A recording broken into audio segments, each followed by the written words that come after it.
Hallelujah. मैं बहुत excited हूँ क्योंकि हम लोग एक नई सीरीज़ शुरू कर रहे हैं परमेश्वर का हृदय पुरानी और नई वाचा में। आमीन। क्योंकि जब मैंने नया जन्म मेरा हुआ प्रभु यीशु मसीह में, और जब मैं वचन को पढ़ने लगा तो मैंने देखा कि अरे परमेश्वर क्यों इतना अलग है पुराने नियम में और नए नियम में। किसी और का भी ये सवाल है? किसी और? हाँ, क्यों परमेश्वर इतना अलग दिखाई देता है? नए नियम में इतना प्यार करने वाला, दया दिखाने वाला, मगर पुराने नियम में वो क्यों इतना स्ट्रिक्ट, क्यों इतना ऐसा लगता है कि दयाहीन है। मगर परमेश्वर का वचन हमें बताता है कि वो आज, कल और युगानुयुग एक सा परमेश्वर है। आमीन। सो या तो हम परमेश्वर का वचन नहीं समझे हैं, और या तो परमेश्वर जो है, परमेश्वर मूडी परमेश्वर है। आप समझते हैं मूडी क्या होते हैं? जैसे कई लोग मूडी होते हैं ना, वो आज खुश हैं फिर बुरे मान जाते हैं, बहुत जल्दी बुरा मान जाते हैं। मगर परमेश्वर का वचन हमें बताता है कि वो ऐसा नहीं है। वो दया से भरा हुआ और बहुत विलंब से क्रोध करने वाला है। आमीन। परमेश्वर का वचन ही हमें बताता है। सो आज हम ये पहली सीरीज़ है, इसलिए मैं चाहता हूँ कि आप बहुत ध्यान से इसे सुने। अच्छा, पहले मुझे बताइए कितने लोग बाइबल लेके आए हैं अपने साथ? अगर आप बाइबल लेके आए हैं, बाइबल को उठाएं। आमीन। मैं आप सबसे ये विनती करूँगा कि अब जब आप परमेश्वर के भवन में आएँ तो बाइबल को लेकर आएँ। आमीन। अगर हम स्कूल जाते हैं तो हम लोग, मैंने पिछले संडे भी हमने ये कहना शुरू किया था कि कलीसिया हम लोग एंटरटेन होने के लिए नहीं, ट्रेन होने के लिए आते हैं। आमीन। कलीसिया हम मनोरंजन के लिए नहीं, मगर शिक्षित होने के लिए, ट्रेनिंग पाने के लिए, प्रशिक्षण पाने के लिए आते हैं। आमीन। और अगर हम कलीसिया में प्रशिक्षण पाने के लिए आ रहे हैं तो हम प्रशिक्षण केवल परमेश्वर के वचन से पा सकते हैं। आमीन। वो वचन जो रोटी है, वो वचन जो हमारे लिए पानी है, वो वचन जो वो हथौड़ा है। परमेश्वर का वचन कहता है जो हृदय, कठोर हृदय हैं, उनको तोड़ कर, जो हमें, वो उन हृदयों को, जो कठोर हृदय उनको तोड़कर परमेश्वर उन पे अपना हृदय डालता है। और ये सब कुछ परमेश्वर के वचन से होता है। आमीन। सो आइए हम वो पीढ़ी बन जाएं जो परमेश्वर के वचन का आदर करना सीखें। आमीन।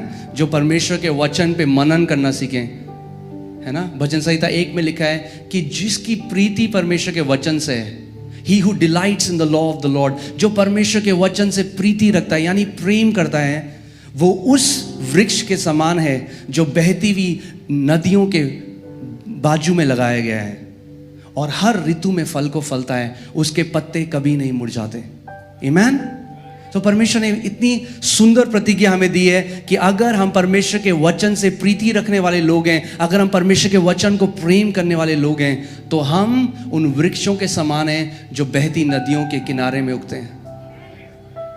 आमीन। जो बहती नदियों के किनारे में वृक्ष उगते हैं वे कभी सूखेंगे नहीं। आमीन। चाहे कुछ भी हो, वे हमेशा हरे भरे रहेंगे, फलवंत रहेंगे। आमीन। और वैसे ही वो विश्वासी जो परमेश्वर के वचन को अपने हृदय में छुपाए रखते हैं, वो विश्वासी जो परमेश्वर के हृदय वचन से प्रीति रखते हैं, वे भी हमेशा हरे भरे और फलवंत रहेंगे। आमीन। तो क्यों ना हम वो विश्वासी बने। हालेलुया। सो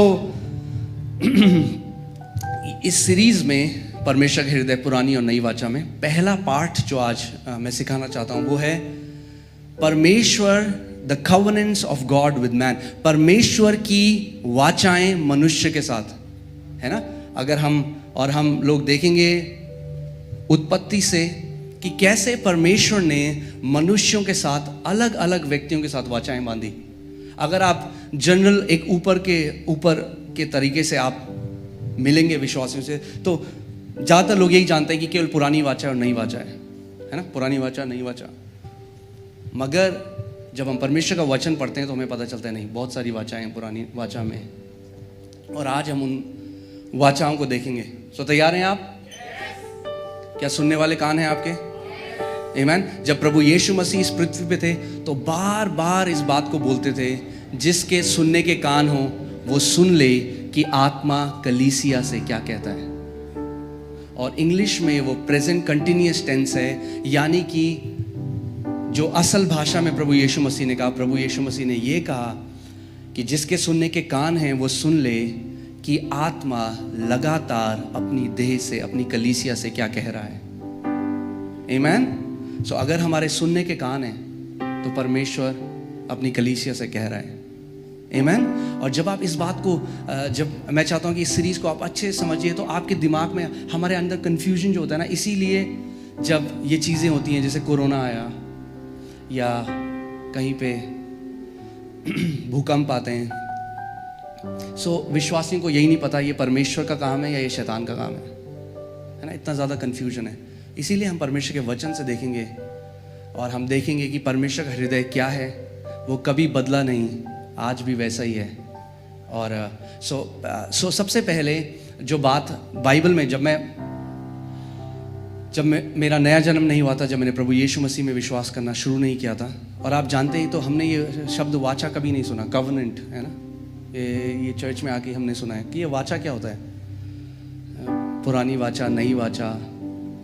प्रभु यीशु मसीह ने चेलों के साथ जब प्रभु भोज किया तो उसने कहा ये लहू नई वाचा में, ये नई वाचा को दर्शाता है। नई वाचा जो शब्द है, कवनेंट जो शब्द है, वो इब्रानी शब्द बेरीत से आता है, जिसका मतलब है साथ में आना। और उसको इब्रानी में अगर कहें तो उसको ये भी कहते हैं टू कट, यानी काटा जाना, और साथ में आना। और अगर आज की भाषा में मैं आपको बताऊं, रिलीजियस वर्ड में नहीं, अगर आज की भाषा में, आप सब कवनेंट को समझते हैं कैसे? कितने लोगों ने कभी किराए का रेंट एग्रीमेंट बनाया है? या तो आपके किराएदार होंगे या तो आप किराएदार होंगे। आपने रेंट एग्रीमेंट बनाया कभी बनाया रेंट एग्रीमेंट? एग्रीमेंट, अगर आज की भाषा में मैं कहूँ तो कवनेंट जो है, वाचा जो है, वो एक एग्रीमेंट है जिसमें दो पार्टी साथ में आती हैं। आमीन। और दोनों पार्टीज जब साथ में आती हैं तो उस एग्रीमेंट में क्या होता है, कुछ क्लॉज होते हैं, है ना, कुछ चीज़ें लिखी होती हैं, पॉइंट्स, कि वो जो दोनों एग्रीमेंट्स हैं, उन एग्रीमेंट्स को एक किया जाता है। वो दोनों लोग एक चीज़ के लिए एग्रीमेंट में आते हैं। And that is what a covenant means. यही एक वाचा का जो है अर्थ है। और काटा जाना इसलिए क्योंकि पुराने समय में होता क्या था कि जो कमज़ोर व्यक्ति होता था, जैसे कि हो सकता है एक किसान हो या एक गरीब आदमी हो या एक भिखारी, मतलब बहुत ही जो अपने में सामर्थ्य नहीं रखता अपनी ज़रूरतों को पूरा करने में, अपनी सुरक्षा करने में, वो क्या करता था कि जो लोग ऊंचे ओहदे के लोग थे वो उनके पास जाता था और कवनेंट होता था, एक वाचा बांधी जाती थी, जिसमें कि जो वो व्यक्ति है तो क्या होता था, जानवरों को काटा जाता था और दोनों साइड जानवरों को टुकड़े करके रखा जाता था। और वो जो व्यक्ति था, मैं आपको क्यों बता रहा हूँ, तब आप समझेंगे कि वचन जो कहता है वो कितना सुंदर है। और वो जो व्यक्ति था वो उस दोनों जो जानवरों के जो टुकड़े थे उसके बीच में से गुजरता था, और वो ये कह के कवनेंट पूरी होती थी कि अगर मैंने इस वाचा को तोड़ा तो तू मेरे भी ऐसे ही टुकड़े कर देना। ओके।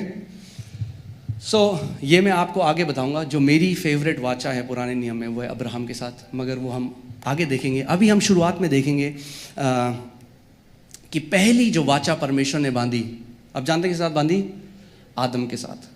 जो पहली वाचा है उसको हम बोलते हैं एडमिक कवनेंट, यानी आदम के साथ बांधी गई वाचा। आमीन। ओके, ये आप देख सकते हैं यहाँ पे। बाइबल बताती है कि परमेश्वर ने मनुष्य को अपनी ही समानता में और अपने ही स्वरूप में परमेश्वर ने क्या किया? इंसान की रचना करी। परमेश्वर ने आदम को बनाया अपने स्वरूप में, अपनी समानता में। और आप जानते हैं क्यों? अभी छोड़िए स्क्रीन को, बाद में देखेंगे, अभी आप सुनिए ध्यान से। क्यों परमेश्वर ने आदम को बनाया? क्या कोई बता सकता है मेरे को? क्या वो मेन उद्देश्य था परमेश्वर का कि उसने आदम को बनाया? संगति के लिए, कि ताकि परमेश्वर, so that God can share his love, ताकि परमेश्वर क्या कर सके? अपने प्रेम को मनुष्य के साथ बांट सके। सो द फर्स्ट रीजन, पहला कारण जिसके द्वारा परमेश्वर ने हमको बनाया, वो है क्योंकि उसने मनुष्य से प्रेम किया। आमीन। हमारे बनाए जाने का उसको नौकर नहीं चाहिए थे, उसके बहुत सारे नौकर हैं, करोड़ों। बाइबल बताती है कि करोड़ों में करोड़ों स्वर्गदूत स्वर्ग में, नौकर नहीं चाहिए थे, उसको बेटे और बेटियां चाहिए थे। इसलिए जब मती पढ़ेंगे, आप वंशावली पढ़ेंगे, तो आप पढ़ेंगे इससे। कई बार आप जब वंशावली पढ़ते हैं, मेरे को पहले समझ में नहीं आया, प्रभु ये क्या टेलीफोन डायरेक्टरी जैसा है, इससे ये पैदा हुआ, इससे पैदा हुआ, इससे पैदा हुआ, इससे पैदा हुआ। मगर मैंने इतने साल तक पढ़ता गया, कभी मैंने इस चीज़ पे ध्यान नहीं दिया। मगर एक दिन मेरी नज़र जो है बाइबल के उस पैसेज में गई जहाँ पे लिखा इससे ये पैदा हुआ, इससे, और आदम से ये उत्पन्न हुआ, और आदम जो परमेश्वर का पुत्र है। तब मुझे समझा, ओह, परमेश्वर ने आदम को पुत्र बनाया था, नौकर नहीं। क्या बनाया था? पुत्र। सो परमेश्वर ने सबसे पहले आदम को क्या बनाया? पुत्र। और जब पुत्र बनाया तो क्यों बनाया? कि he can share his love, वो अपने प्यार को बांट सके। मगर जब मैं इस बात में और मनन कर रहा था, there is something, one beautiful thing that I realise, कि परमेश्वर केवल प्रेम ही नहीं बांट रहा था। God didn't just share his love with Adam, God also shared his authority with Adam. परमेश्वर ने केवल अपना प्रेम नहीं, मगर परमेश्वर ने अपना अधिकार भी आदम को दिया। आमीन। सो पर बाइबल हमें बताती है, उत्पत्ति 1:26 और 27 में जब आप उसको पढ़ेंगे तो आप समझेंगे कैसे परमेश्वर का वचन कहता है कि परमेश्वर ने मनुष्य को अपने रूप में सृजा, और इस तरीके से मनुष्य जो जाति है वो और सब जातियों से अलग है। परमेश्वर ने किसी जानवर को अपने स्वरूप में नहीं सृजा। आमीन। परमेश्वर ने मनुष्य को अपने स्वरूप में सृजा, उसको नर और नारी होकर सृजा। परमेश्वर कोई मेल नहीं है, परमेश्वर कोई फीमेल नहीं है, परमेश्वर के अंदर दोनों नर और नारी हैं।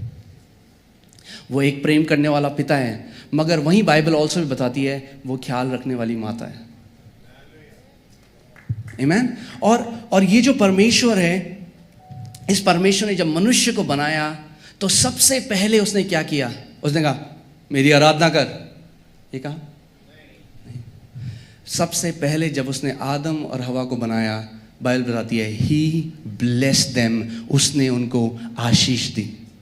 पहली चीज जो परमेश्वर ने करी वो मनुष्य को बनाकर उसने मनुष्य को आशीष दी। That was the first thing God did.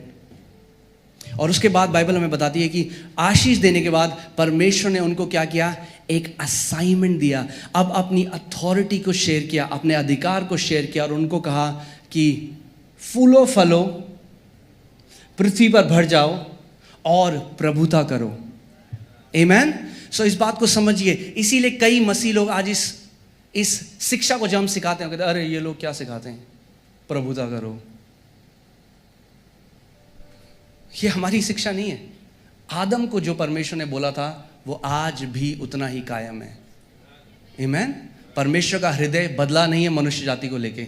अगर परमेश्वर तब चाहता था कि मनुष्य जाति प्रभुता करे, तो वही परमेश्वर आज भी चाहता है कि आप प्रभुता करो। आमीन। प्रभुता करो हर एक बीमारी के ऊपर, प्रभुता करो हर एक श्राप के ऊपर, प्रभुता करो मृत्यु के ऊपर, प्रभुता करो पाप के ऊपर, और हर एक परिस्थिति जो आपके विरोध में आती है, परमेश्वर चाहता है कि आप उसके ऊपर प्रभुता करें। ये परमेश्वर का हृदय, और बदला नहीं है।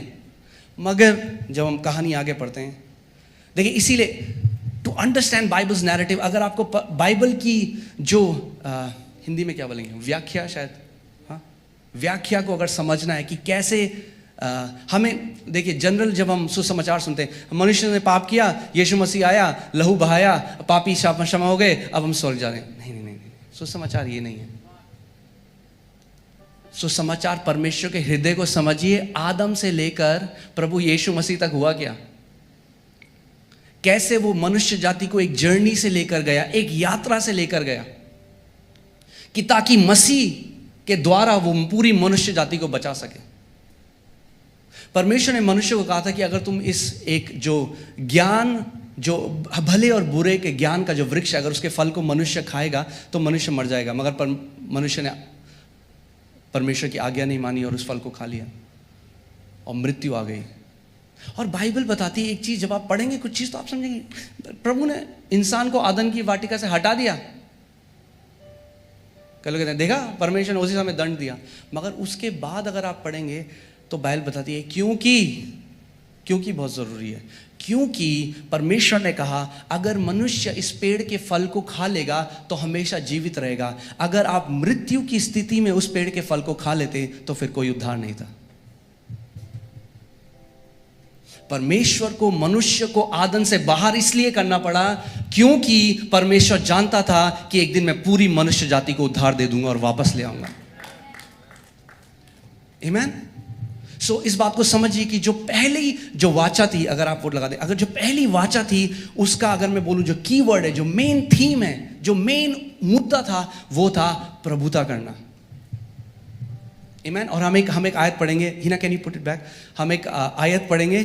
मैं चाहता हूं भजन संहिता 8 खोल दीजिए, भजन संहिता 8, और हम लोग पढ़ेंगे 4 से। तो फिर मनुष्य क्या है कि तू उसका स्मरण रखे, और आदमी क्या है कि तू उसकी सुधि ले। और ये बाइबल नहीं कहती, मगर जो पुराने ज्यूविश टेक्स्ट हैं, जो पुराने यहूदियों के द्वारा पुरानी जो उनके धर्म ग्रंथ में किताबें, वो बताती हैं कि ये स्वर्गदूत है जो परमेश्वर से कह रहा है बात। बाइबल ये नहीं कहती, तो मैं ये नहीं कह रहा हूँ कि हम लोग इस पे मानेंगे, but just so that we can understand the historical reference, कि ये एक स्वर्गदूत परमेश्वर से कह रहा है कि मनुष्य क्या है कि तू उसका स्मरण रखे, और क्या है आदमी कि तू उसकी सुधि ले। आगे देखिए क्या लिखा है, क्योंकि तूने उसको परमेश्वर से थोड़ा ही कम बनाया है।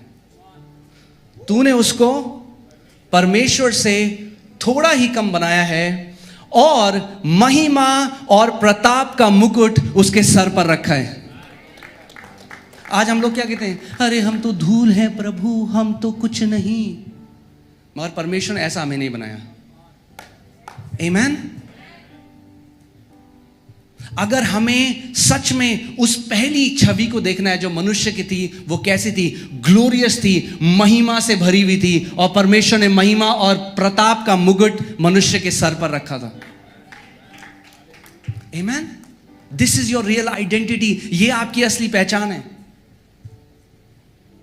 परमेश्वर ने नौकर नहीं बनाया।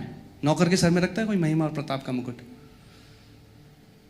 मगर उसने मनुष्य के सर पर महिमा और प्रताप का मुकुट रखा। आगे देखिए क्या लिखा है 6वीं आयत। मैंने जितने भी विश्वासियों को पुराना पैसेज नहीं पढ़ाया, केवल जब ये आयत पढ़ाई और उनको बोला किसके बारे में लिखा है, सबने कहा यीशु मसीह के बारे में। क्योंकि पढ़िए क्या लिखा है, तूने उसे अपने हाथों के कार्य पर प्रभुता दी है, तूने उसके पांव तले सब कुछ कर दिया है। किसके बारे में लिखा है? प्रभु यीशु मसीह? नहीं, आदम के बारे में। परमेश्वर ने आदम को बनाया, महिमा और प्रताप का मुकुट उसके सर पर रखा, और बाइबल बताती है कि तूने उसके पांव के तले सब कुछ कर दिया। इसीलिए आप समझेंगे क्यों प्रभु यीशु मसीह जो आखिरी आदम है, अब बाइबल कहती है उसके पांव तले सब कुछ है, क्योंकि वो आदम की कॉलिंग को पूरा कर रहा था। आमीन। चर्च, आप समझ रहे हैं मैं क्या सिखा रहा हूं? ये मनुष्य, ये हमारी कॉलिंग है। परमेश्वर की एक इच्छा थी कि आदम धार्मिकता के साथ, जो अदन की वाटिका थी जहां पे भरपूरी थी। आप जानते हैं मृत्यु, लोग बोलते हैं अरे क्या बोलते हैं, आप जानते हैं जीवन का ऑथर जो है, जीवन का जो ऑथर, लेखक परमेश्वर है। मृत्यु का ऑथर परमेश्वर नहीं है। बाइबल बताती है आदम के द्वारा मृत्यु आई, परमेश्वर के द्वारा नहीं। परमेश्वर ने कभी, मृत्यु was not design for us, मृत्यु हमारे लिए नहीं बनाई गई थी। परमेश्वर ने पहले ही वार्न कर दिया था आदम, अगर तू ये फल खाएगा तो मृत्यु आएगी। मृत्यु नहीं थी। इसीलिए पहले कुरिन्थियों 15 में लिखा है कि आखिरी दुश्मन जिसको परमेश्वर हराएगा और पांव तले कुचल देगा वो मृत्यु है। परमेश्वर मृत्यु को अपना दुश्मन मानता है, और यह समय है कि कलीसिया भी मृत्यु को एक दुश्मन की तरह देखना शुरू करे। आमीन। क्योंकि परमेश्वर का दुश्मन हमारा दुश्मन। आमीन।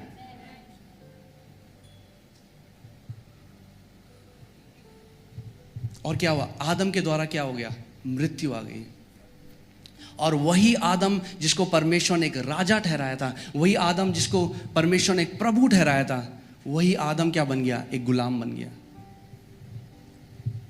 अच्छा, पहला कुरिन्थियों 4:4 में लिखा है, मेरे पास टाइम नहीं है, मैं ये तो पहली वाचा भी खत्म नहीं, 28 मिनट बचे।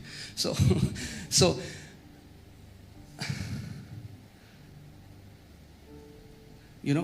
मैं क्या कहता हूँ, भूल गया। हाँ, पहला कुरिन्थियों 4:4 में परमेश्वर का वचन कहता है कि शैतान इस पृथ्वी का ईश्वर है। लिखा है, इस संसार के ईश्वर ने अविश्वासियों की आंखों को अंधा कर दिया है ताकि वे परमेश्वर के तेजस्वी सुसमाचार को ना जान सकें। इस संसार के ईश्वर ने। मेरा सवाल आपसे यह है, किसने शैतान को इस संसार का ईश्वर बना दिया? कौन सा आयत पढ़ा है आपने? पूरी बाइबल में नहीं है उससे पहले। पॉल, ये कैसी बातें कर रहे हो आप? किसने शैतान को इस संसार का ईश्वर बना दिया? कब बना शैतान इस संसार का ईश्वर? जब आदम ने अपना अधिकार शैतान को बेच दिया। क्योंकि परमेश्वर ने इस संसार का ईश्वर आदम बनाया था। समझ रहे हैं आप मैं क्या कह रहा हूं? हमारी कॉलिंग, हमारी बुलाहट आज भी प्रभुता करना है। इसीलिए जब यीशु मसीह आया, सबसे पहली चीज उसने क्या की? जो अधिकार मनुष्य ने खो चुका था, वही अधिकार उसने वापस दिया। और उसने कहा लूका 10:19 में, मैंने तुम्हें सांपों को और बिच्छुओं को रौंदने का अधिकार दिया है और शत्रु की सारी सामर्थ के ऊपर अधिकार दिया है, और किसी भी वस्तु से तुम्हें कुछ भी हानि ना होगी। Jesus restored that authority. वही अधिकार मनुष्य जाति को वापस दे दिया। जो कोई उसके चेला बनेगा, जो कोई मसीह में, उसको उसने सबसे पहले अधिकार दिया वापस। आमीन। और परमेश्वर का वचन बता रहा, आदम जो बनाया गया था परमेश्वर के स्वरूप में, परमेश्वर की समानता में बनाया गया था। मगर उसके आगे बाइबल बताती है कि आदम ने अपने स्वरूप में एबल को जन्म दिया। आगे जितने उसके बच्चे हुए वो अब परमेश्वर के स्वरूप। डिस्टॉर्शन जो आ चुका था, जो हमने आखिरी संडे भी बात करी थी, जब हमने सिन की, जब मैंने आपको बताया था कि पाप क्या है, जब वो डिस्टॉर्शन, जब वो वायरस, जब इंसान की जो जीन्स है जब वो खराब हो चुकी थी, वो आगे बढ़ने लग गया। और फिर आप जानते हैं बाइबल में बहुत सारी मिस्ट्रीज हैं। और आज मैं आपको एक मिस्ट्री के बारे में बताने जा रहा हूँ, क्योंकि इतने लोगों ने मुझसे सवाल पूछा है, भैया क्यों परमेश्वर ने नूह के समय में पूरी पृथ्वी को नाश कर दिया? है किसी का सवाल? एक प्रेमी परमेश्वर क्यों ऐसा करेगा कि पूरी पृथ्वी को नाश कर दे? और अगर परमेश्वर के स्टैंडर्ड देखिए, कभी बदलते नहीं हैं। अगर उस टाइम में लोग बुराई कर रहे थे, आज भी कर रहे हैं, आज भी परमेश्वर को ऐसा कर देना चाहिए। मगर क्यों नूह के समय में परमेश्वर ने पूरी पृथ्वी को नाश कर दिया? सो आइए हम देखते हैं। सो पहली कवनेंट जो थी, पहली वाचा जो थी, वो आदम के साथ थी, ठीक है, और आज भी है।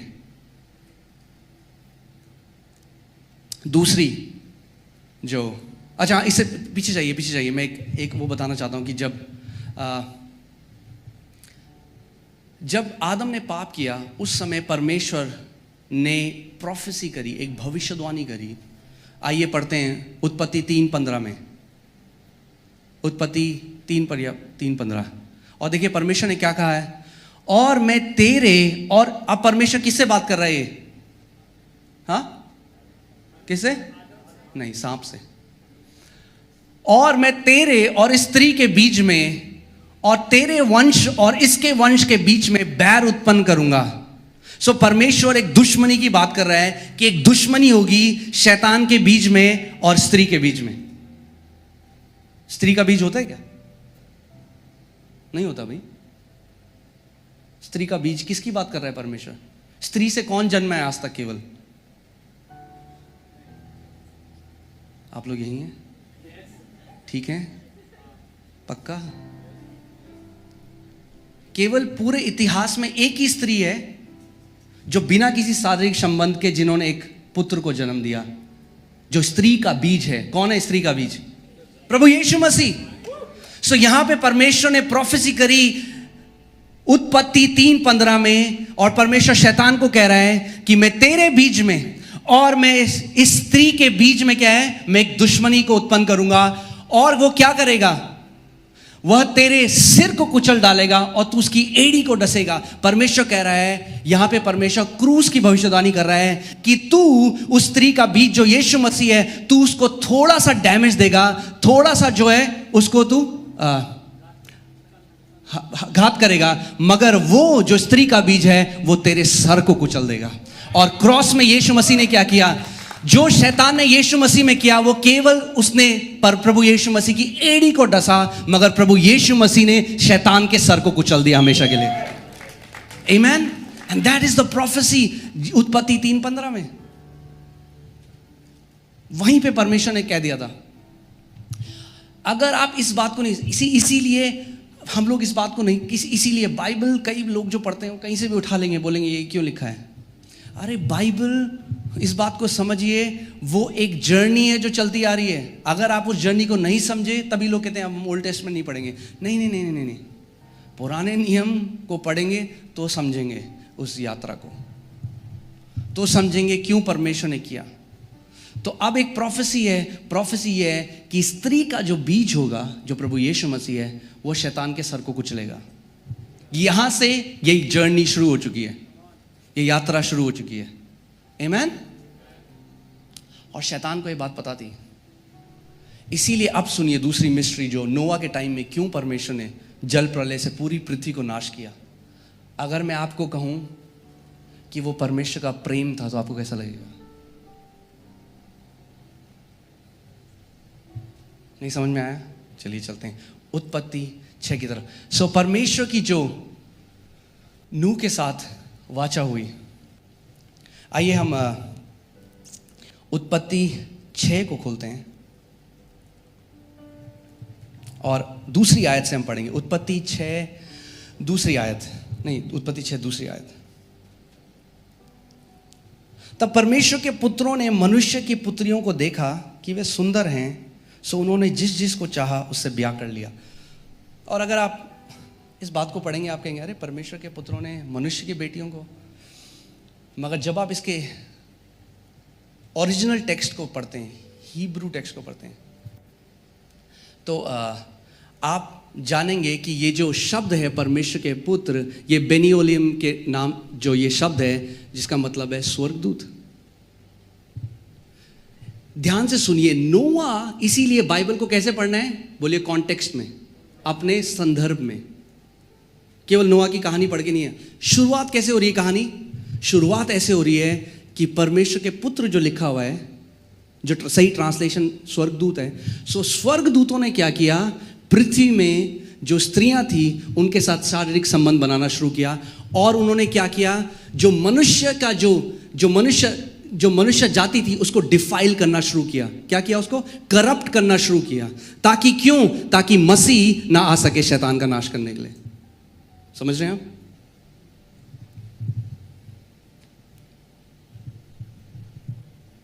ज्यादा तो नहीं हो रहा है? पक्का?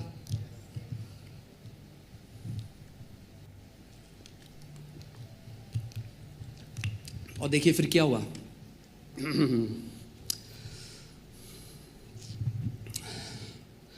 चौथी आयत, कैन यू पुट दैट? उन दिनों पृथ्वी पर दानव रहते थे। अरे ये दानव कहां से आ गए? परमेश्वर तो ने तो नहीं बनाए स्वर्ग आदन की वाटिका में। देखिए इसीलिए हमें बाइबल को ध्यान से पढ़ना बहुत जरूरी है। आमेन। परमेश्वर ने मनुष्य बनाया था अपने स्वरूप में। ये दानव कहां से आ गए? एक्चुअली ये शब्द दानव नहीं है, ये शब्द जो हिब्रू में है वो शब्द है नेफिलिम। अब हम क्या देख रहे हैं? आप जानते हैं कि 1/3 स्वर्गदूत गिराए गए। हम सब जानते हैं 1/3 स्वर्गदूत गिराए। वो जो 1/3 स्वर्गदूत गिराए गए, उनका यह असाइनमेंट था कि अब वो मनुष्य जो जाति है ना, उसको डिफाइल करना शुरू कर दें। They started defiling the human race. सारी जो औरतें हैं उनको वो डिफाइल करने लग गए कि ताकि एक हाइब्रिड पैदा होने लग जाए और यीशु मसीह कभी भी इस पृथ्वी पर ना आ पाए उद्धार के लिए मनुष्य के।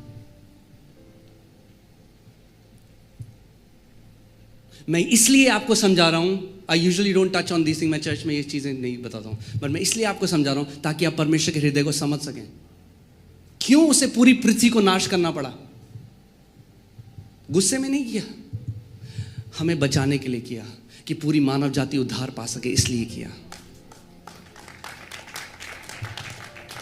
आमेन। और जो वो स्वर्गदूत, जो वो गिराए हुए स्वर्गदूत थे, जो शैतान के साथ जो गिराए हुए स्वर्गदूत थे, उन्होंने डिफाइल करना शुरू किया। और बाइबल बताती है कि जो उनसे बच्चे पैदा हुए वो दानव थे। और आप ये सारे धर्मों में पढ़ सकते हो दानवों के बारे में। पुराने सारे अगर आप ग्रीक माइथोलॉजी पढ़ते हो, जो कि मैं ये नहीं कह रहा वो सही है, बट मैं कह रहा हूं कि बाइबल बता रही है हमें कि दानव थे पृथ्वी पे, इसका मतलब दानव थे। आमीन। और बाइबल ये भी बताती है कि ये बहुत ही शूरवीर योद्धा थे, और बाइबल बताती है ब्लड शेड हो गया। यानी इन लोगों ने क्या करना शुरू किया, ये दो चीजें कर रहे थे। जो बेटियां थी, जो आदम की बेटियां थी, ये उनको डिफाइल कर रहे थे, और जो पुरुष थे वो उनको मार रहे थे। They wanted to wipe out human race. वो पूरी इंसानियत को खत्म कर देना चाहते थे कि कभी भी स्त्री का बीज जो है वो शैतान के सर को ना कुचल सके। आमीन। अब आप कहेंगे कि ही ना गो बैक देयर, अब कहेंगे अरे ये क्या बात हुई, ये समझ में नहीं है ये बात। आप जानते हैं आगे पतरस भी इस बात को बताता है। वो इस बात को ही ना go to that verse from Peter. देखिए दूसरा पतरस 2:4-5 में क्या कह रहा है पतरस, ध्यान से पढ़िए। क्योंकि परमेश्वर ने पाप करने वाले दूतों, ये फिर से स्वर्गदूतों हैं, इंग्लिश बाइबल एंजल्स कहती है, हिंदी बाइबल में दूतों लिखा है। परंतु परमेश्वर ने पाप करने वाले स्वर्गदूतों तक को जब तक नहीं छोड़ा, और उनको पाताल लोक के अंधेरे से भरी कोठरी में डाल दिया कि वे न्याय के दिन तक वहीं पड़े रहें। उसने उन पुरातन संसार को भी नहीं छोड़ा, किंतु नूह की उस समय रक्षा करी। What is the context? Context क्या है कि स्वर्गदूतों ने जब पाप किया, परमेश्वर ने नूह की रक्षा करी। समझ रहे हैं आप? इसीलिए कई मसीह लोग believe about this bipolar God. कई मसीह लोग बिलीव करते हैं वो अच्छा भी करता है, बुरा भी करता है, जब उसका क्रोध आता है वो मार देता है, बीमारी दे देता है, चंगा कर देता है। परमेश्वर ऐसा नहीं है। आपको पता है बाइबल कहती है ही रिपेंटेड, उसको उसका दिल खेदित हो गया, because he had no other option. आपको जानते हैं परमेश्वर के अंदर भी इमोशंस है जैसे आपके मेरे अंदर है। इट ब्रोक हिज हार्ट, उसका दिल टूट गया। बाइबल बताती है, जब आप, मेरे पास टाइम नहीं है, केवल 16 मिनट है, मगर मैं आपको जल्दी से बता रहा हूं कि ताकि आप समझ सके। इट ब्रोक हिज हार्ट, उसका दिल टूट गया, क्योंकि उसने इंसानियत, उसने जो मनुष्य को बनाया था, उसने मनुष्य से प्रेम किया था। But now this entire race was being defiled. पूरी रेस के अंदर कैंसर शुरू हो गया था। वो कैंसर था जो फैल रहा था, और परमेश्वर को उस कैंसर को बचाना था। और आप जानते हैं, आप पढ़े, अच्छा नोआ एक अच्छा व्यक्ति था जो उस टाइम में अच्छा हो करता, नहीं नोआ आगे हम देखते हैं उसने दारू पी ली, मस्त हो गया। जो आप समझ रहे मैं क्या कह रहा हूं? क्यों परमेश्वर ने नोआ को और उसके परिवार को बचाया? आई ही ना, कैन यू पुट दैट? जो वचन लिखा, इसीलिए जब हम वचन को राइट कॉन्टेक्स्ट में पढ़ेंगे तो हमें बहुत सारी चीजें समझ में आएंगी। बाइबल बताती है कि ये नूह की वंशावली है। नूह अपनी पीढ़ियों में से एक न्यायप्रिय और सिद्ध व्यक्ति थे। इंग्लिश बाइबल कहती है परफेक्ट, और बाइबल यीशु मसीह ने कहा apart from God nobody is perfect. परमेश्वर के अलावा और कोई सिद्ध नहीं है। तो ये सिद्ध परफेक्ट कामों की बात नहीं कर रहे हैं। ये सिद्ध जो शब्द है वो तमीन से आता है, जिसका मतलब है बिना दाग के अछूता। यानी नोआ और केवल उसका परिवार ऐसा था जो डिफाइल नहीं हुए थे उस समय में। समझ रहे हैं आप? केवल नोआ और उसका परिवार बच गए थे, बाकी पूरी पृथ्वी डिफाइल हो चुकी थी। And God had to preserve these people, this family. परमेश्वर को इस परिवार को बचाना था, इसकी रक्षा करनी थी, कि ताकि वो पूरी मानव जाति को उद्धार दे सके।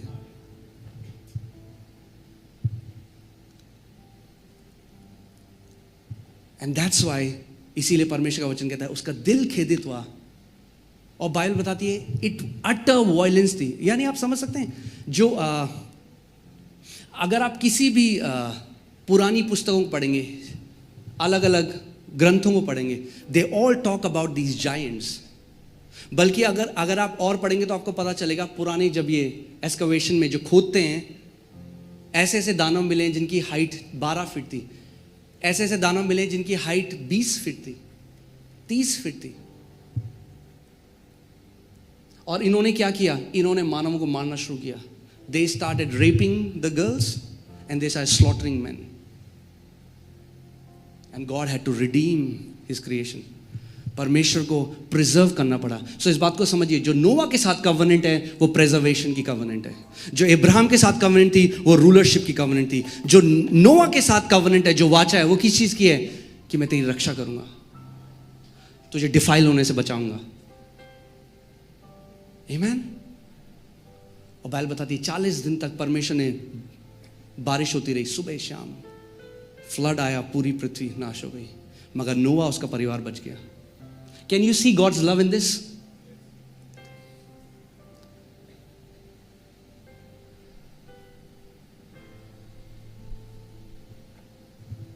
It wasn't God's anger, it was God's love.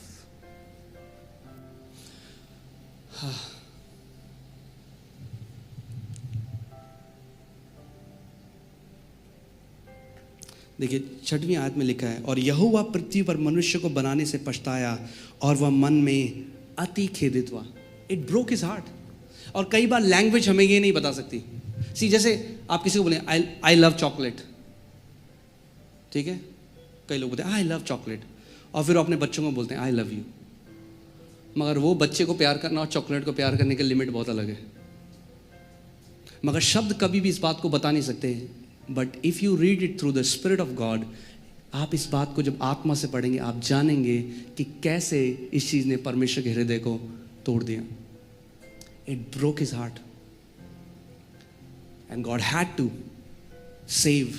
परमेश्वर को बचाना पड़ा पूरी मानव जाति को डिफाइल होने से, कि ताकि मसीह आ सके। आपको पता है अगर अगर अगर वो मनुष्य जाति, पूरी जाति डिफाइल हो जाती तो फिर कोई उद्धार नहीं था। सो नोआ का जब हम पढ़ते हैं कॉन्टेक्स्ट में, तो हम क्या देखते हैं? वहां पे अटर वायलेंस था, खून खराबा, मार काट चल रहा था। और वहां पे क्या लिखा है? उन्होंने मनुष्यों की बेटियों से ब्याह कर लिया, जिससे चाहा उससे। Nobody had a free will because these guys were giants. समझ रहे हैं आप? ओके, सो ओके, पीछे जाइए ही ना वापस। सो इस परमेश्वर ने क्या किया? जब परमेश्वर ने पूरी पृथ्वी में जो कुछ था, नोआ को बचा के सब कुछ नाश हो गया, तो आप जानते हैं परमेश्वर ने क्या किया? हम लोग रेनबो कहते हैं, मगर आपको पता है बाइबल में वर्ड रेनबो नहीं है, बाइबल में शब्द धनुष है। उसके बाद उत्पत्ति 9 में लिखा है कि परमेश्वर ने अपना धनुष नीचे रख दिया और कहा अब कभी मनुष्य जाति के ऊपर I will never use weapons. पढ़ते हैं, चलिए।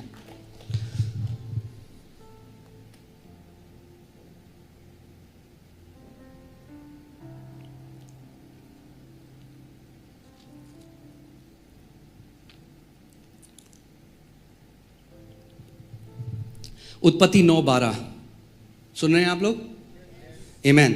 फिर परमेश्वर ने कहा, जो वाचा मैं तुम्हारे साथ और जितने जीवित प्राणी तुम्हारे संग हैं उन सब के साथ भी युग युग की पीढ़ियों के लिए बांधता हूं, उसका यह चिन्ह है। परमेश्वर कह रहा है मैं एक वाचा बांध रहा हूं और उसका यह चिन्ह है कि मैंने बादल में अपना धनुष रखा है। क्या रखा है? धनुष रखा है।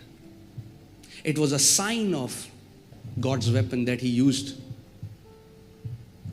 वो कह रहा है मैंने क्या किया? धनुष।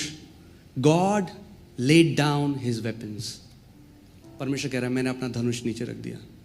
एंड अगर आप रेनबो को देखेंगे, अगर आप जब भी इंद्रधनुष को देखेंगे, आप हमेशा देखेंगे it is always turn towards heaven, never towards the earth. And he says never again will I use it on mankind. और उसने कहा कभी भी मैं मनुष्य जाति के ऊपर ये नहीं करूंगा। कि मैंने बादल में अपना धनुष रखा है और वह मेरे और पृथ्वी के बीच में वाचा का चिन्ह होगा। सो नोआ के समय में उसने केवल नोआ से नहीं, पूरी पृथ्वी से एक वाचा बांधी। आगे आगे देखिए 14वीं आयत। और जब मैं पृथ्वी पर बादल फैलाऊं तब बादल में धनुष देख पड़ेगा। आमीन। आगे, तब मेरी 15वीं आयत। तब मेरी जो वाचा तुम्हारे और सब जीवित शरीरधारी प्राणियों के साथ बांधी है उनको मैं स्मरण करूंगा। तब ऐसा जल प्रलय फिर न होगा जिससे सब प्राणियों का विनाश हो। आमीन।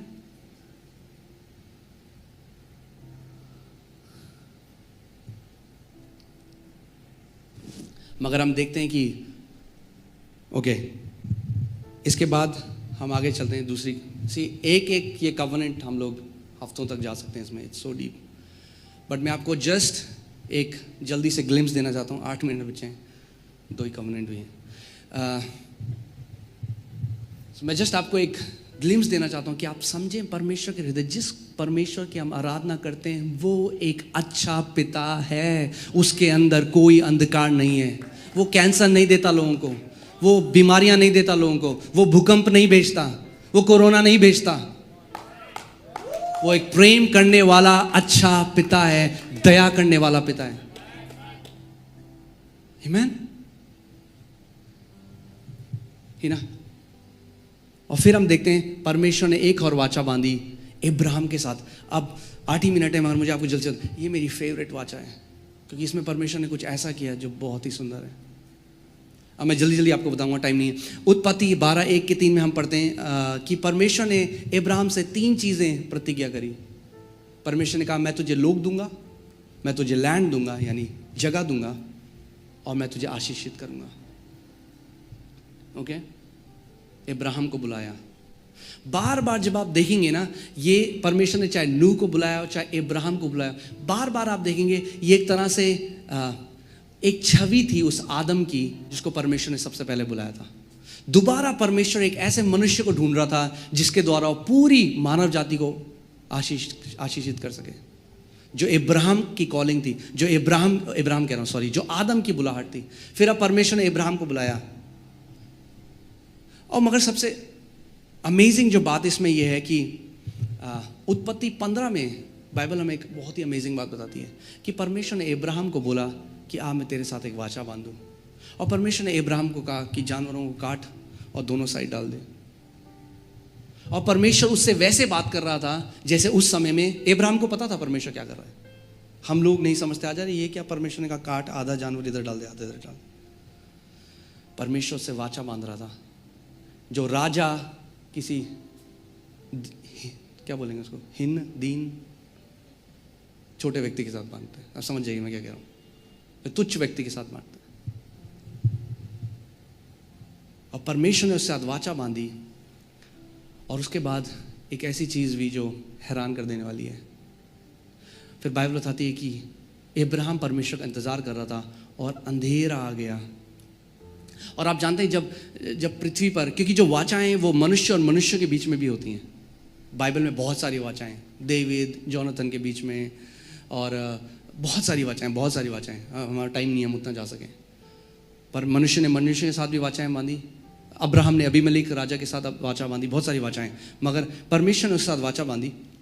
और क्या होता था कि अगर ये लोग क्या करते थे, परमेश्वर को साक्षी रख के कहते थे अगर तू विश्वास योग्य रहा तो तेरे साथ ये अच्छा होगा, ये अच्छा होगा, ब्लेसिंग बोलते थे। कहते थे मगर अगर तूने इस वाचा को तोड़ा तो तेरे ऊपर ये श्राप आएगा, ये श्राप आएगा, ये श्राप आएगा, ये श्राप आएगा।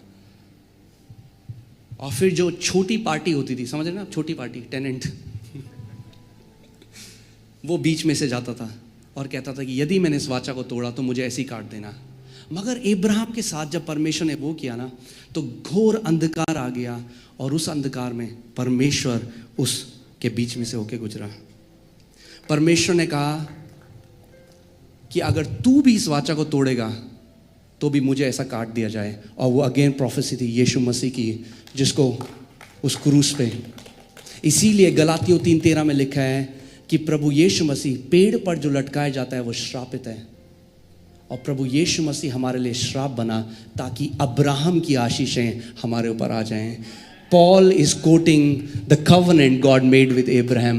पॉल उस वाचा को बोल रहा है जो परमेश्वर ने इब्राहिम के साथ बांधी। इजंट इट अमेजिंग कि परमेश्वर ने इब्राहिम से कहा कि यदि तू भी इसमें अनफेथफुल होगा तो मुझे काट दिया जाए। मगर परमेश्वर कह रहा है तेरे ऊपर श्राप नहीं आएगा। इसीलिए परमेश्वर ने इब्राहिम से कहा जो तुझे आशीष देगा मैं उसे आशीष दूंगा, जो तुझे श्राप देगा मैं उसे श्राप दूंगा। If you will understand how covenants, कैसे ये जर्नी हुई है एक कवनेंट से दूसरे कवनेंट में, कैसे परमेश्वर पहले आदम के साथ था, फिर नोआ के साथ उसका दिल टूटा, फिर उसे इब्राहिम मिला। उसने कहा इब्राहिम के द्वारा मैं करूंगा। करते करते करते करते करते हाउ ही रिस्टोर्ड मैनकाइंड।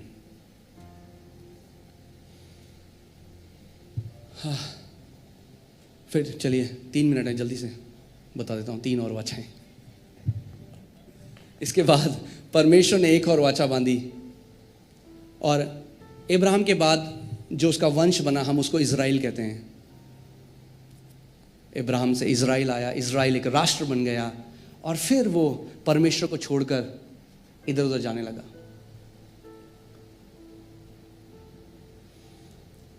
और परमेश्वर ने फिर एक वाचा बांधी मूसा के साथ, जिसको हम बोलते हैं लॉ। कई बार हम सोचते हैं कि covenant means law. Law is just a part of all the covenants. ये जो वाचा है ये टेम्पररी वाचा है। क्या है? टेम्पररी वाचा। नोआ की वाचा आज भी है, इब्राहिम की वाचा आज भी है, मूसा की वाचा टेम्पररी है। बाइबल कहती है it was added because of the transgression. पाप की वजह से व्यवस्था कभी भी परमेश्वर का हृदय नहीं था। It was added, it was added, ये बाद में जुड़ाया गया। गलातियों 3:23 और 24 पढ़ते हैं। गलातियों 3:23-24। पर विश्वास के आने से पहले, किसके आने से पहले?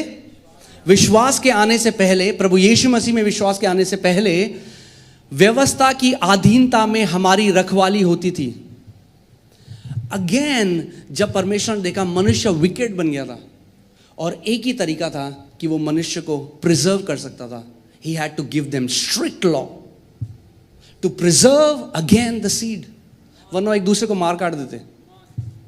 क्योंकि परमेश्वर ने इब्राहिम के द्वारा उस मसीह को आना था। Israel was not a very big nation.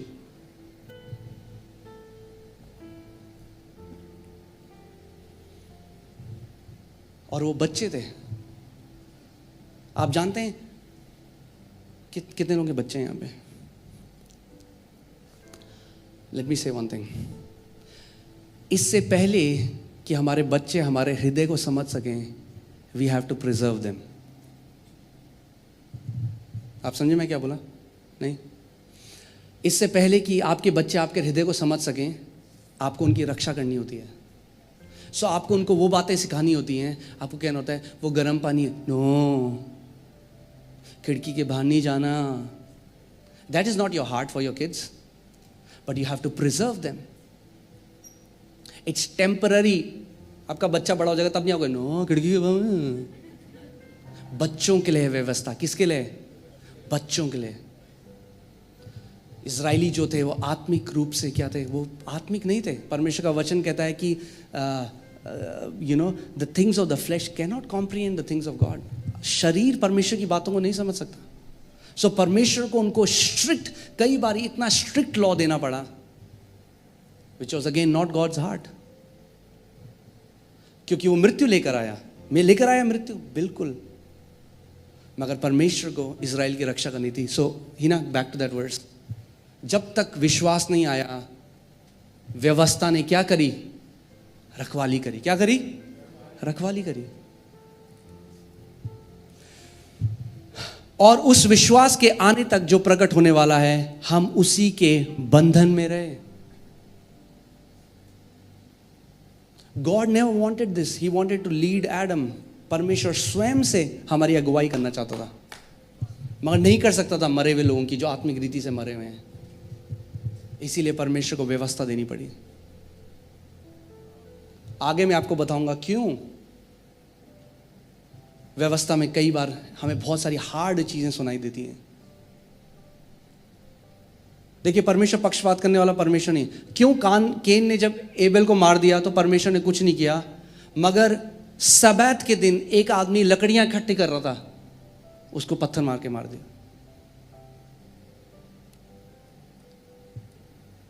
क्योंकि वो लोग व्यवस्था के अधीन थे, परमेश्वर के नहीं। किसके अधीन थे? व्यवस्था के बंधन में थे। और व्यवस्था क्यों? आप जानते हैं व्यवस्था क्यों दी गई? ही ना, वापस जाना।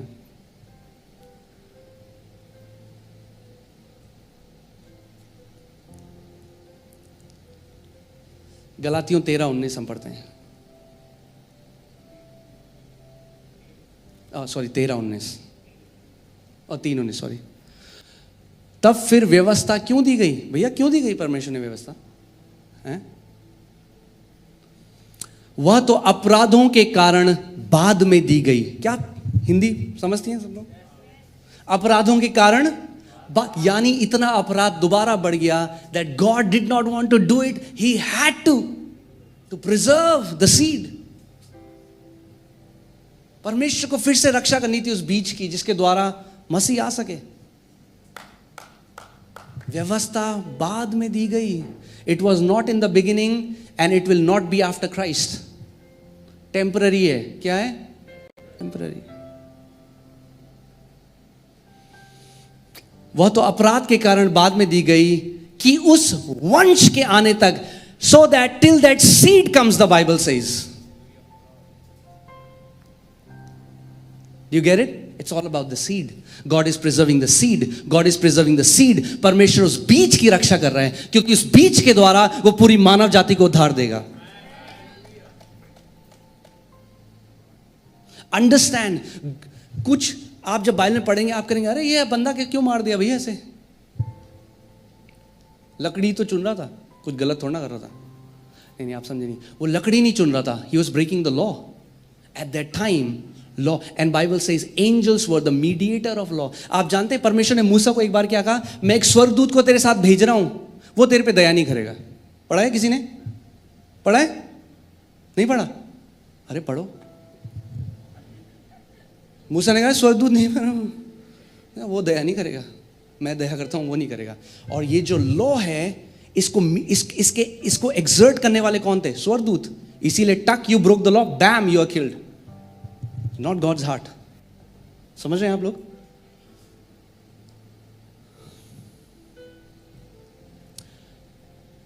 गलातियों 3:19 फिर से,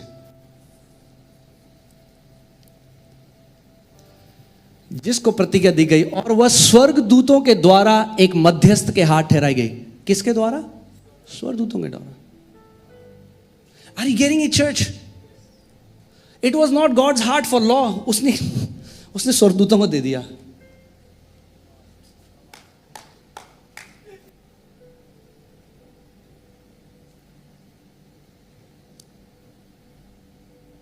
और व्यवस्था का आना जरूरी था क्योंकि बाइबल बताती है बिना व्यवस्था के पाप की पहचान नहीं है। मनुष्य कहता भाई मैं क्या दिक्कत है, मुझे बढ़िया हूं मैं। बाइबल बताती है व्यवस्था के द्वारा ही पाप की पहचान है। तो मनुष्य के अंदर क्या क्राई आई फिर कि कौन हमें उद्धार देगा? मगर अब फिर ये पहला क्वेश्चन आता है, अरे प्रभु ये क्या बात है? फिर आप ये पहले दिन नहीं कर देते? आदम के साथ कर देते? नहीं, आप नहीं। परमेश्वर एक यात्रा के द्वारा मनुष्य को लेकर गया। इसीलिए गलातियों की पुस्तक में लिखा है जब समय की भरपूरी हुई, when the times of fulfillment, when the times were fulfilled, जब समय की भरपूरी हुई तब परमेश्वर ने अपने पुत्र को भेजा। क्यों भेजा आप जानते हैं? क्या लिखा है कि ताकि जो लोग व्यवस्था के दासत्व में, उनको व्यवस्था के दासत्व से बाहर छुड़ा ले। आमीन। परमेश्वर बदलता नहीं है, वो वही है, मगर हमें उस बिब्लिकल नैरेटिव को समझना है, उस वाक्या को समझना है जो उत्पत्ति से चलती आ रही है।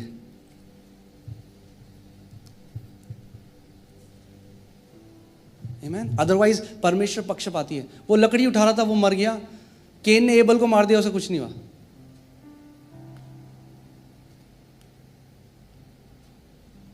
आमीन।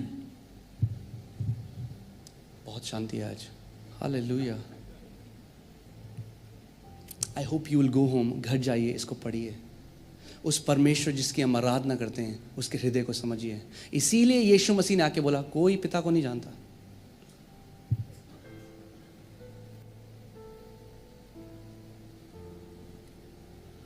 कोई पिता को नहीं जानता।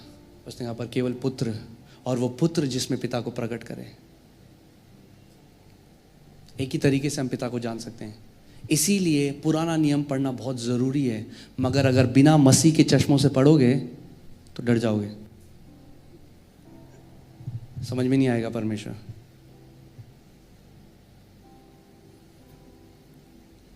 सारी जो वाचाएं हैं उनका कल्मिनेशन, उनका फुलफिलमेंट, उनकी भरपूरी हुई प्रभु यीशु मसीह में, जो एक नई वाचा लेकर आया। और जो ठीक है, इसके बाद मूसा के बाद परमेश्वर एक और ये ना डालना, जल्दी से खत्म करते हैं। परमेश्वर की दाऊद के साथ फिर वाचा हुई। इसके बाद परमेश्वर ने दाऊद को प्रतिज्ञा करी कि जो तेरा पुत्र होगा वो क्या करेगा, वो मैं उसको सिंहासन दूंगा, मैं उसको घर दूंगा और उसका जो राज्य होगा वो हमेशा के लिए होगा। और वो जो प्रतिज्ञा पृथ्वी पे थी उसका बेनिफिट सोलोमन ने लिया, सबसे प्रॉस्परस नेशन हुआ, मगर सोलोमन भी भटक गया और सुलेमान उसके बाद मर गया, क्योंकि वो भी परमेश्वर ने प्रोफेसी जो की थी वो मसीह के लिए थी। इसीलिए उसको सन ऑफ डेविड कहा जाता है, जिसका सिंहासन हमेशा के लिए है। सो जब आप देखेंगे कि सारी जो कवनेंट है, जो सारी वाचाएं हैं बाइबल में, दे पॉइंट अस टू जीसस, वो यीशु की तरफ हमें इशारा करती हैं। आमीन। ज्यादा थियोलॉजिकल तो नहीं हो गया?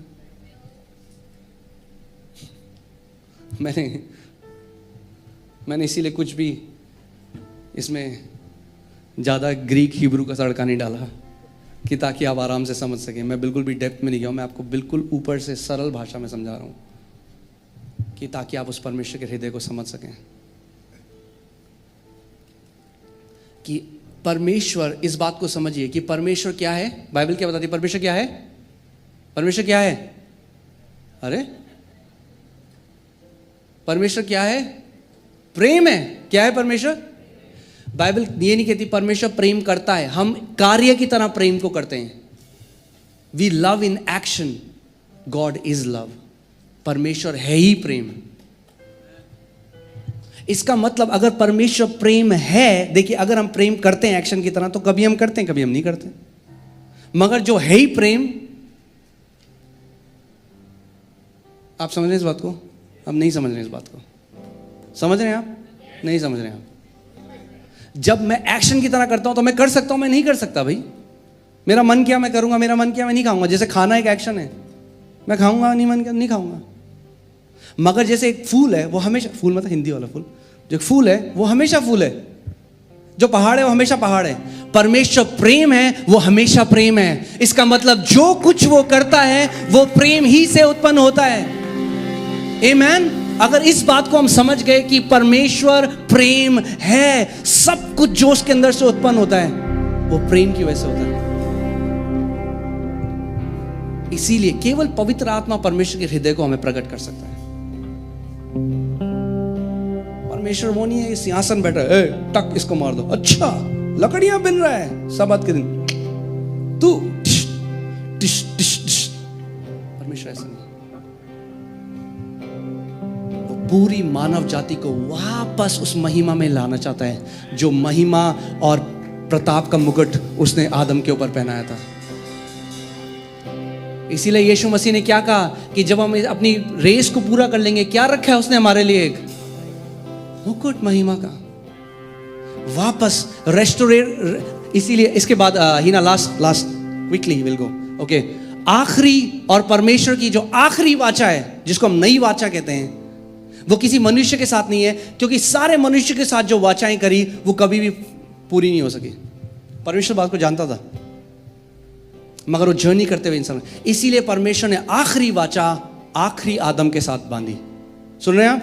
इसीलिए प्रभु यीशु मसीह को दूसरा आदम नहीं कहा गया, क्योंकि अगर दूसरा होता तो फिर तीसरा भी होता, चौथा भी होता। वो आखिरी आदम है, पहला आदम और आखिरी आदम। आमीन। और उसने वो वाचा आखिरी आदम यानी यीशु मसीह के साथ बांधी, और इस वाचा में सारी वाचाएं पूरी होती हैं। सारी वाचाएं की संपूर्णता इसमें है।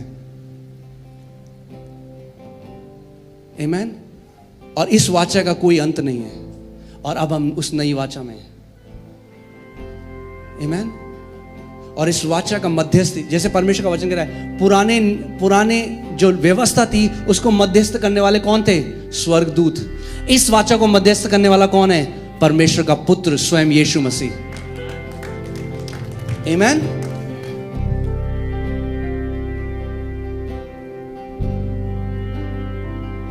और अपने लहू के द्वारा उसने वाचा सदा के लिए स्थापित कर दी, और उसका राज्य, उसका सिंहासन सदा का है।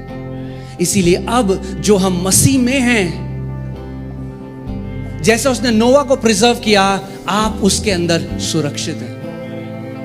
प्रभु यीशु मसीह नूह के उस जहाज को भी दर्शाता है, जो उस जहाज के अंदर है वो सुरक्षित है। So people who are in Christ you are preserved, आप सुरक्षित हैं। आप मसीह में अब इब्राहिम की तरह आशीषित हैं। आप मसीह में अब आदम की तरह उसने आपको अधिकार दिया है राज्य करने का। दाऊद की तरह उसने आपको राजा बनाया है और कहा है कि तेरा सिंहासन मेरे साथ होगा सदा का। और जैसे मूसा की व्यवस्था थी, उसने कहा नए नियम में मैं व्यवस्था तेरे हृदय में लिखूंगा, जो बाहर से तुझे नहीं बताएगी क्या करनी है, मगर अंदर से तेरा मार्गदर्शन करेगी। प्रभु यीशु मसीह में सारी वाचाओं का फुलफिलमेंट है, सारी वाचाओं की संपूर्णता है। आमीन। इसीलिए यीशु मसीह में आए, वो चंगा करता है, आप स्वर्ग जाएंगे। नहीं नहीं नहीं, समझिए उस परमेश्वर के हृदय को कि मसीह में होना कितना बड़ा सौभाग्य है, कितनी बड़ी आशीष है कि आज आप यहाँ पे बैठे हैं, आप मसीह में हैं। क्योंकि उसने कहा तुमने मुझे नहीं चुना मगर मैंने तुम्हें चुना है, मैंने तुम्हें नाम लेकर बुलाया, और जब तक मैं किसी को अपने पास ना बुलाऊं कोई भी मेरे पास नहीं आ सकता। जैसे जितनी वाचाएं आप पुरानी पढ़ेंगे, नोआ ने परमेश्वर को नहीं कहा मेरे साथ वाचा बांध, परमेश्वर का वचन क्या, परमेश्वर ने नूह को चुना, परमेश्वर ने आदम को बनाया, परमेश्वर ने इब्राहिम को चुना, परमेश्वर ने दाऊद को चुना। वैसे ही मसीह यीशु ने नई वाचा में हमें चुना। आमीन। Come on church, let us rise. आइए हम सब खड़े हों।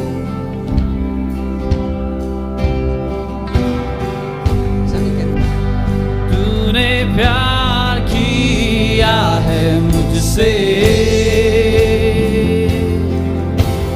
जान से भी ज्यादा, जान से भी परवाह की है मेरी। छोटी से छोटी बातों की तूने प्यार किया है मुझसे, जान से भी ज्यादा, जान से भी परवाह की है मेरी। छोटी से छोटी बातों की तूने प्यार किया। Come on church, worship him। उस परमेश्वर की आराधना करिए जो प्रेम, जो आपसे सदा से प्रेम करता है। वो कहता है कि मैंने आनंद से तुझसे प्रेम किया है और अपनी करुणा के कारण मैंने तुझे अपनी ओर बुलाया है। मेरी छोटी से छोटी बातों के समान।